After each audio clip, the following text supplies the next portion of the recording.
जो है कोऑर्डिनेट ले लिया। बेटा इधर ध्यान से देख पीछे क्या है, इसी में से मैंने एक पॉइंट उठा लिया, तो क्या ये पॉइंट इस लाइन को सेटिस्फाई नहीं करेगा? हाँ पहले इसी बात करेगा कि नहीं करेगा?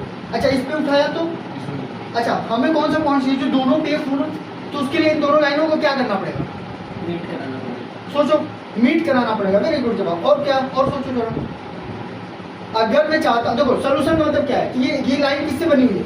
बहुत सारे पॉइंट से बना हुआ है। इस पे जो भी पॉइंट होगा इसको सेटिस्फाई करेगा, इस पे जो भी पॉइंट होगा इसको सेटिस्फाई करेगा। मैं चाहता हूँ ऐसा पॉइंट जो दोनों को सेटिस्फाई करे। तो दोनों लाइनें कैसी होनी चाहिए? अगर पैरेलल होंगी तो बेटा कोई कॉमन पॉइंट आएगा क्या? तो क्या उस केस में कभी भी सोल्यूशन मुझे मिलेगा? नहीं। हमें क्या चाहिए?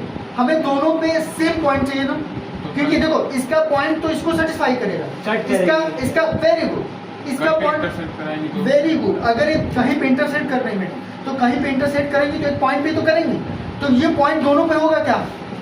जहाँ पे जैसे यहाँ पे इंटरसेक्ट हो रहा है तो ये वाला पॉइंट इस वाले मार्कर पे भी है, इस पे भी है क्या? तो ये पॉइंट इसको भी सेटिस्फाई करेगा, इसको भी सेटिस्फाई करेगा क्या? तो बेटा अगर मुझे सोल्यूशन चाहिए तो लाइनों को क्या करना पड़ेगा? इंटरसेक्शन। वेरी गुड जवाब। अगर मुझे सोल्यूशन चाहिए इस सिस्टम का तो मुझे लाइनें क्या करानी पड़ेगी? इंटरसेक्ट। ये बात समझिए। अच्छा मान लो दोनों लाइनें ओवरलैप कर देंगी तो क्या सिस्टम कंसिस्टेंट होगा? सोल्यूशन होगा उसका? होगा, क्योंकि अब तो सारे पॉइंट सेटिस्फाई करेंगे। उस केस में कितने सोल्यूशन हो जाएंगे? वेरी गुड जवाब। ये सब चीज़ हम आगे सीखेंगे। अच्छा मान लो पैरेलल हो गए तो बेटा तो कोई सोल्यूशन नहीं है, तो उस केस में कैसा सिस्टम होगा? इनकंसिस्टेंट। क्या आप समझ गए क्या? तो अब ये दूसरे तरीके से भी पूछता कि लाइनें क्या है? पैरेलल। कैसा सिस्टम है? बेटा आगे देखें, कैसा सिस्टम है?